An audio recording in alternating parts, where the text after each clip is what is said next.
comenzamos un nuevo programa de salud y sociedad en Popular Televisión. Hoy, desde la consulta del doctor Marcial de la Era, reumatólogo, aquí en la calle Emilio Pino, que nos recibe, así que muchas gracias, Marcial, que ha estado además esta semana anterior viendo las últimas novedades en el tratamiento de osteoporosis. Por eso vamos a hablar de osteoporosis, pero también luego hablaremos de los últimos tratamientos. Buenos días, Marcial.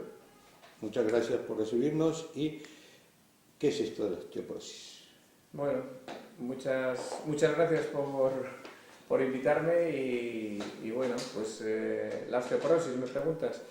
La osteoporosis es una enfermedad conocida, digamos, por la población general y realmente es una enfermedad del esqueleto que se caracteriza por dos cosas. Una, por una disminución de la masa ósea y otra por una disminución de la estructura de la microarquitectura.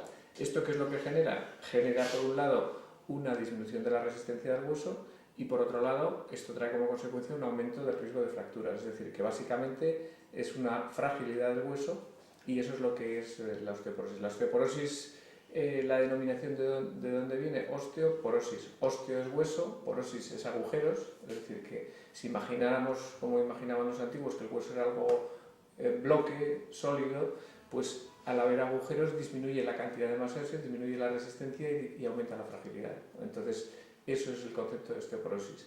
Realmente, esa es la definición inicial. Un mueble apolillado. Básicamente eso es la imagen, ¿no? La imagen es esa, es decir, que eso que hace que el hueso sea menos resistente, que se rompa más, y eso es lo que nos preocupa. Realmente no tanto la fase inicial, sino las consecuencias, que es que el hueso se rompe más, y las fracturas es lo que nos está dando una problemática importante. Entonces, eso es la osteoporosis. Hoy en día hablamos de dos conceptos: concepto de cantidad de masa ósea, es decir, que por un lado hay una disminución de la cantidad de masa ósea normal, es decir, ese hueso es normal, no es un hueso con otras enfermedades por falta de vitamina D, por problemas de metástasis, por problemas de alteraciones en su estructura. El hueso estructuralmente es normal, pero tiene menos cantidad que la que correspondería. Y por otro lado, el concepto de calidad ósea. La calidad ya lo que nos indica que es que tanto la estructura tridimensional como los componentes que tiene el hueso no son los adecuados, y eso genera que, aunque a lo mejor la cantidad pudiera estar bien, esa disminución de la calidad hace que sea más frágil. Si vemos, por ejemplo, un acueducto romano, pues la cantidad es bien fácil. Si vemos agujeros dentro de las piedras, pues es evidente que eso es menos mecánicamente resistente, se puede caer, se puede romper. Pero también vemos puentes de estos nuevos atirantados, donde vemos que parece que se sostienen en el aire. ¿Por qué? Porque tiene una mejor estructura. Es decir, esa estructura tridimensional es mejor y es capaz de resistir. Entonces, lo que tenemos que ser capaces de conocer y de medir, para ver luego las consecuencias, es la cantidad y la calidad ósea. Pero en realidad yo veo un hueso como eso que tienes ahí encima de la mesa, y es una cosa dura, un hueso todos tenemos, y yo ahí sin hueso, ese hueso se va achicando o se me va haciendo más frágil, porque yo lo toco mis huesos y parecen duros, y lo de cualquier enfermo que toco siempre toco una cosa dura.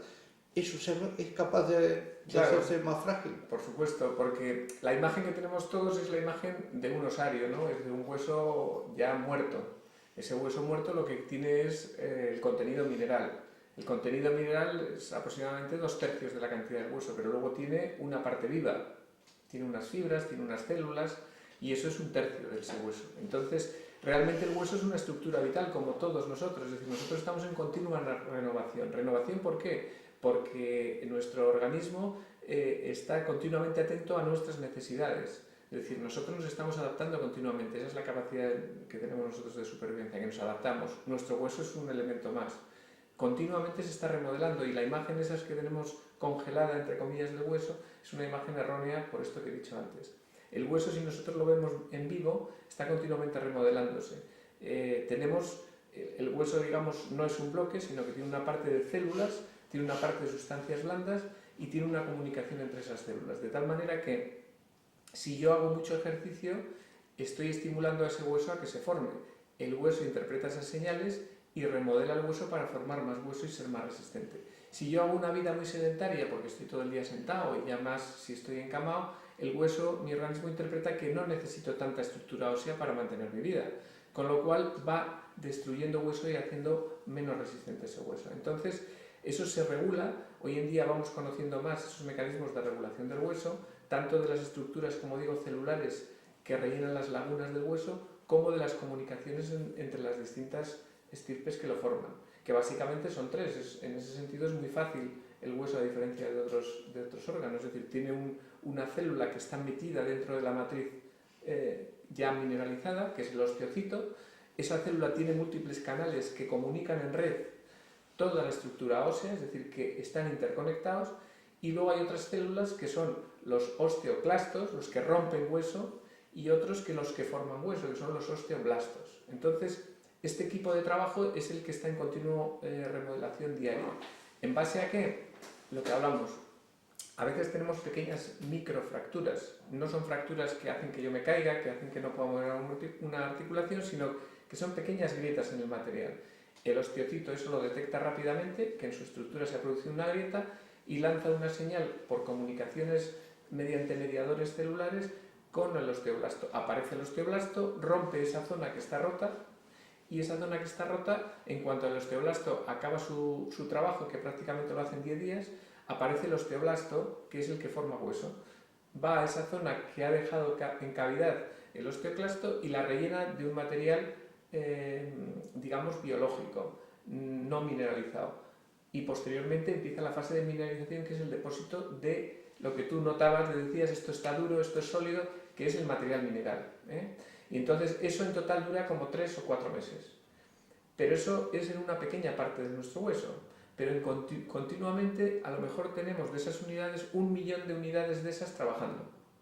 De tal manera que se calcula que nosotros renovamos nuestro hueso, es decir, tenemos un traje nuevo óseo cada 7 o 10 años. Y esto de la osteoporosis, que este apolillamiento, ¿esto es frecuente? Muy frecuente. La osteoporosis es una de las epidemias que tenemos en la actualidad. ¿En base a qué? A por qué se produce. Hemos explicado un poco el concepto, ¿no? Y dice, bueno, ¿y por qué se produce la osteoporosis?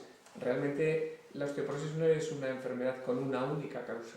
Ocurre lo mismo que en la patología isquémica coronaria, los infartos. ¿Por qué se produce un infarto? ¿Por una causa? No. Es una enfermedad que se produce por múltiples causas. Entonces ahí lo que hablamos es de enfermedad multifactorial. Hay muchos factores que influyen en la enfermedad y no solemos hablar de causas, sino de factores de riesgo. Es decir, hay múltiples factores de riesgo que hacen que la osteoporosis se produzca. Me decía si es frecuente, es muy frecuente. Se calcula que aproximadamente el 40% de las mujeres de 50 años van a tener una fractura osteoporótica a lo largo de su vida. Pero no es una enfermedad exclusiva de mujeres. Los varones también tenemos riesgo, no tanto, sino que aproximadamente es 1/3 de ese riesgo. Es decir, los varones de 50 años tienen un 13-14% de riesgo de tener una fractura a lo largo de su vida desde esa edad. Es decir, que estamos hablando de enfermedades frecuentes. ¿Qué causas lo producen? Ya hemos dicho una, el sexo. Es decir, vemos que es claramente más frecuente, es 3 veces más frecuente la osteoporosis en las mujeres que el varón. Luego ya el sexo es un factor de riesgo. En algo teníamos que ser el sexo fuerte. Bueno, solo en eso yo creo. Hay otros factores. La edad también es un factor de riesgo independiente, es decir, que yo, aunque tenga los mismos factores, si tengo 10 años más, mi riesgo está aumentado. Es decir, yo voy aumentando año a año mi riesgo solo por el tema de edad. Por eso debemos de tratar a las personas más mayores, que uno piensa, bueno, con los años que tiene ya realmente, ¿para qué le voy a tratar? Pues no, porque tiene mucho más riesgo que una persona que tuviera 10 años menos. Es decir, hemos hablado de la edad, hemos hablado del sexo, hemos hablado también de la herencia, o vamos a hablar de la herencia, es decir, la herencia es un factor importante. ¿Por qué? Porque si yo tengo un antecedente familiar de osteoporosis con fracturas, yo tengo más riesgo de fractura. ¿Por qué? Porque si yo tengo una herencia, una constitución delgada, muy delgada, que eso es familiar y muchas veces lo vemos que hay familias donde todos tienen un fenotipo determinado muy delgado, eso también es un factor de riesgo. Hay otras enfermedades como osteogénesis imperfecta que también se heredan. Es decir, que la herencia, como vemos, es un factor de riesgo, pero no todo es herencia. Hay cosas que tenemos que modificar. estilos de hábitos de vida. Es decir, se sabe que el sedentarismo, como ya apuntaba un poco anteriormente en la fisiopatología, es un factor que lo provoca, por tanto debemos evitar el sedentarismo y máxime en las edades iniciales, donde el hueso se está formando y donde tenemos que ser más exigentes para conseguir un pico o una cantidad de masa ósea alrededor de los 20, 20 y tantos años, que es cuando ya llegamos a nuestro pico, a nuestro techo. Ahí es cuando más hueso tenemos, por decirlo de alguna manera. De ahí que en esa fase el ejercicio es muy importante, pero no solo ahí, sino durante todo el desarrollo, porque luego viene un declive más o menos lento, más o menos acelerado, depende de los periodos y las circunstancias de la vida, y ahí el ejercicio es importante y se calcula que el riesgo que supone o el beneficio que supone el hacer ejercicio respecto a los que tienen una vida muy sedentaria es la reducción de aproximadamente un 40% de fracturas. ¿La menopausia tiene algo que ver? Porque las mujeres alrededor de la menopausia las atormentamos diciendo que tienen que hacer determinados tratamientos que luego veremos. Efectivamente, las hormonas, en concreto los estrógenos, como apuntas, son un factor muy importante en la capacidad del hueso de formarse. Y de hecho, la exposición estrogénica en la mujer, es decir, el tiempo que está con sus huesos sometidos a la acción del estrógeno, que como comentabas desaparece en la menopausia, es un factor de determinación de la cantidad de masa ósea, ¿no?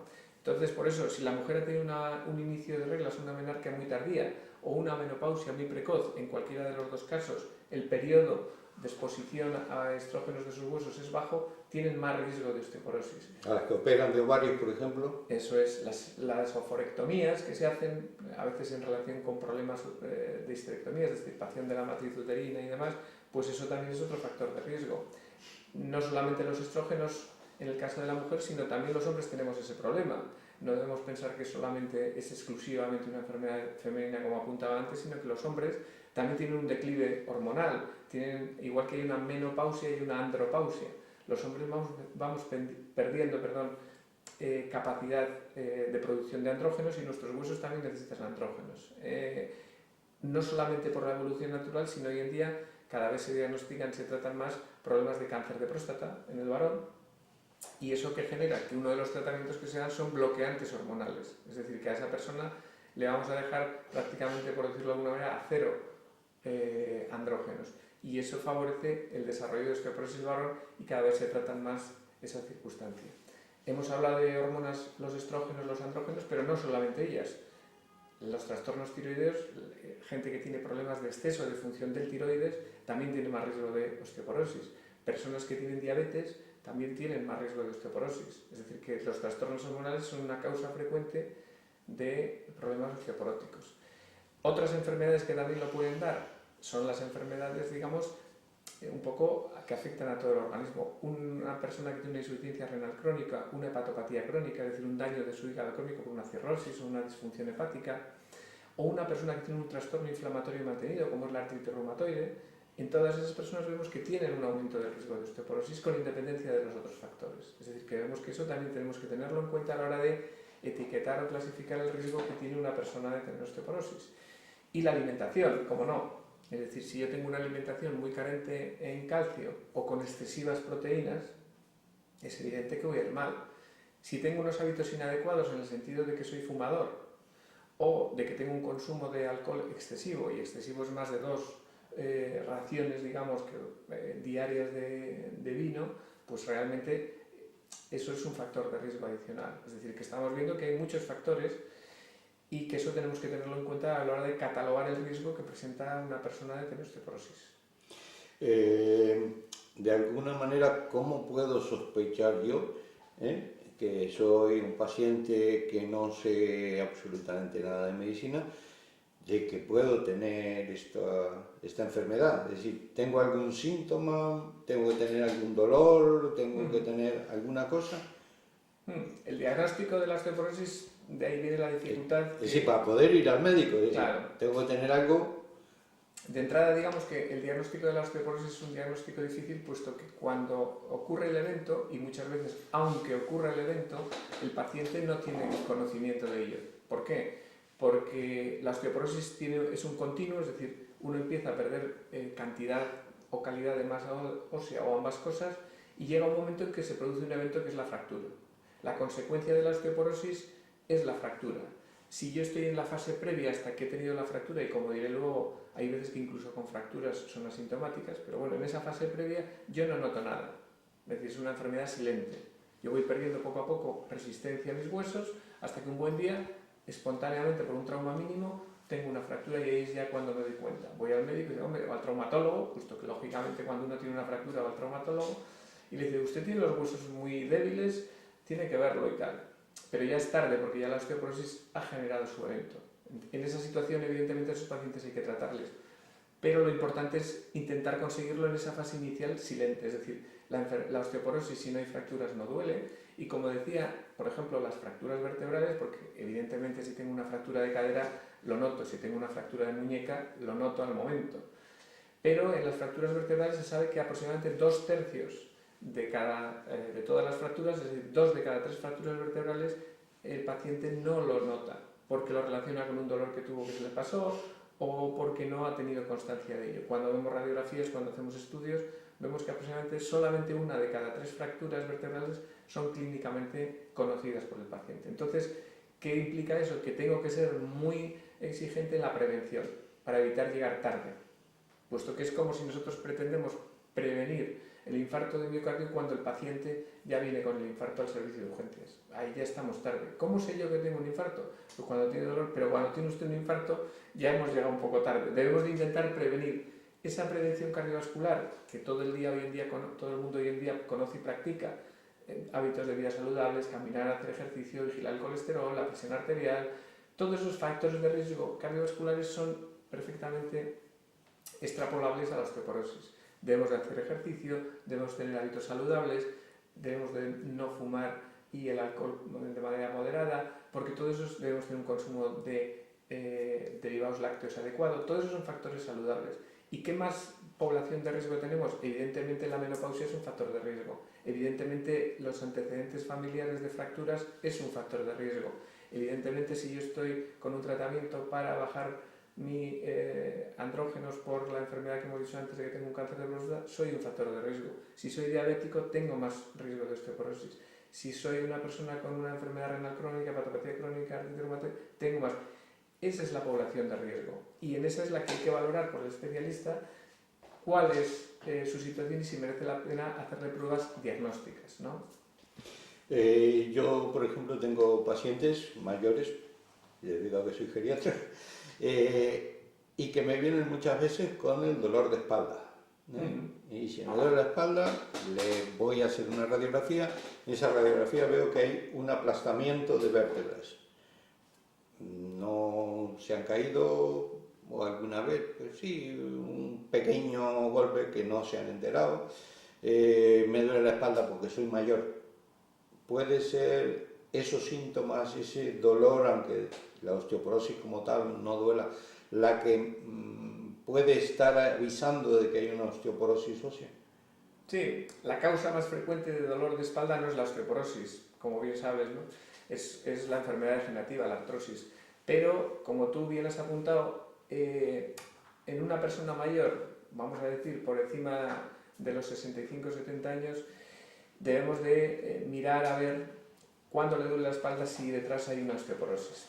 No debemos de dejarlo y atribuirlo todo a una enfermedad degenerativa, sino en el caso que comentabas, por ejemplo, es muy ilustrativo. Es decir, esa persona que viene con un dolor de espalda no agudo, no intenso, no llamativo, no a raíz de una caída, un traumatismo, ni un esfuerzo excesivo, porque a veces las fracturas osteoporóticas se producen simplemente porque me agaché a levantar una cosita y entonces apareció el dolor. Pero muchas veces, como hemos dicho antes, hasta 2 de cada 3 el paciente no tiene síntomas que le hagan llamativo ese dolor. Pero si yo como médico al hacer la radiografía veo que tiene un aplastamiento, debo de iniciar inmediatamente el estudio, porque está claro que ahí hay una fractura. Y si no hay un traumatismo previo que justifique eso, es una fractura por fragilidad o patológica. Entonces ahí es donde viene el estudio. Esa persona tiene una fractura, tendremos que descartar si es debido a una enfermedad metabólica ósea o de otro tipo, tumores, metástasis, enfermedades, trastornos del tiroides, etcétera, que habrá que corregir, o si todo eso es negativo, entonces tendremos una osteoporosis, llamémosle primaria. No hay ninguna otra enfermedad, sino es una enfermedad primariamente del hueso, que en cualquier caso hay que tratar, porque ya la persona que tiene una osteoporosis sin trauma previo evidente y descartadas las enfermedades que hemos dicho, es una enfermedad que tiene ya una osteoporosis establecida, severa, tan severa que esa osteoporosis ya genera fractura. Por tanto, debemos de tratarla para evitar nuevas fracturas, porque se conoce que una persona que tiene una fractura vertebral, en 5 años, de cada 5 personas que están en esa situación, una va a tener una nueva fractura, es decir, su riesgo es un 20%. Supongamos ahora un paciente que te entra por aquí, por la puerta, que viene aquí en Milopino, toca timbre, entra y sospechas que puede tener una osteoporosis. O te lo mando yo para decirte que me estudies a ver si puede tener o no una osteoporosis. ¿Qué le haces? Bien. Aparte de la clínica, de preguntarle todos los factores que me has enumerado. Y básicamente la parte inicial es la que hemos dicho antes, que no vamos a repetir, es decir, analizar sus factores de riesgo, su perfil de riesgo. Si tiene un perfil de riesgo elevado, habrá que hacerle unas pruebas complementarias. ¿Qué pruebas son? Pues fundamentalmente una radiografía de columna. ¿Para qué? Para ver precisamente esto que estamos hablando, si ya ha tenido una fractura que no sea consciente él, porque eso ya está indicando una osteoporosis severa que ya ha generado fracturas. Y valorar estudios que hay para medir la cantidad de masa ósea. ¿Eso qué es? Una densitometría. La densitometría, ¿Y eso cómo se hace? La densitometría es una prueba radiológica, es decir, el paciente se tumba sobre la camilla, le pasan un aparatito por encima y ese aparatito lo que nos mide es lo que decíamos al principio, la masa ósea, qué cantidad de calcio tienen mis huesos. Y lo compara, al analizar los resultados, en 2 escalas. Una, comparado con la población de mi mismo de sexo y edad, es decir, me da una referencia con mi estándar de edad y de sexo, y otra en relación con mi pico de masa ósea en la época joven. Esas 2 referencias son las que me dan y con las que yo voy a analizar cómo está mi cantidad de masa ósea. Cantidad de masa ósea que la refleja mediante un índice que llama T. Ese índice T es el relativo a la edad joven. La Organización Mundial de la Salud hizo una definición operativa de osteoporosis en base precisamente a la densitometría y dijo que tenían osteoporosis aquellas personas, inicialmente lo refería a mujeres, puesto que el estudio se hizo en mujeres, que tenían una densidad ósea por debajo de menos 2,5 de índice T. Hasta ahí está permitido. Hasta ahí, digamos que estableció también una situación intermedia. Dijo lo que era normal, normal que es el que tiene más o menos una desviación estándar. Esos son normales, su cantidad de masa ósea es normal. ¿Qué pasa entre menos 1 y el menos 2,5 que hemos referido como inicio de osteoporosis y el menos 1? Ahí dejó una zona gris. ¿Y esa zona qué es? La llamó osteopenia. ¿Y qué es la osteopenia? Pues una disminución de masa ósea por debajo de lo normal sin llegar a osteoporosis. Entonces, ¿qué utilidad tiene la densitometría? Evidentemente, desde el punto de vista de la OMS, diagnóstico. Desde el punto de vista práctico, es un marcador más de riesgo. ¿Por qué? Porque se sabe que en función de cada desviación estándar de esos valores que digo, de la índice T, el riesgo de fractura se duplica. Es decir, que si yo tengo menos 1,5 y paso a menos 2,5, mi riesgo de fractura es el doble. Y si en vez de menos 2,5 tengo menos 3,5, no tengo uno más, tengo el doble que el anterior. Es decir, que vemos que la evolución es exponencial. Cuanto más bajo es el T-score, más riesgo relativo de fractura tengo. Y esos otros densitometrías que hay, que he visto que en alguna farmacia o en alguna cosa que van y ponen solo el talón. Esta densitometría que he dicho yo antes es de rayos X, es lo que se llama DEXA. La otra densitometría que tú dices, la de talón, es por ultrasonidos. Ultrasonidos no son rayos X, son ondas, entonces, que tienen una frecuencia por debajo de ultrasonidos. Entonces, ¿qué ocurre? Ese tipo de densitometrías son útiles como screening, pero no son útiles desde el punto de vista de patrón oro, de control adecuado del tratamiento y demás. Es decir, que se recomiendan, si yo tengo que hacer un screening generalizar la población, muchas veces no hay acceso a densitómetros DEXA para toda esa población. Puedo utilizar los ultrasonidos. Si yo quiero tratar a un paciente o utilizar la densitometría como herramienta diagnóstica o terapéutica final, debo ir al DEXA. Luego te haré otra pregunta de densitometría, pero tenemos que hacer una pequeña pausa publicitaria. O sea que, pequeña pausa publicitaria de poco tiempo en Salud y Sociedad, hablando de osteoporosis con el doctor Marcial de la Era. Volvemos en un momento.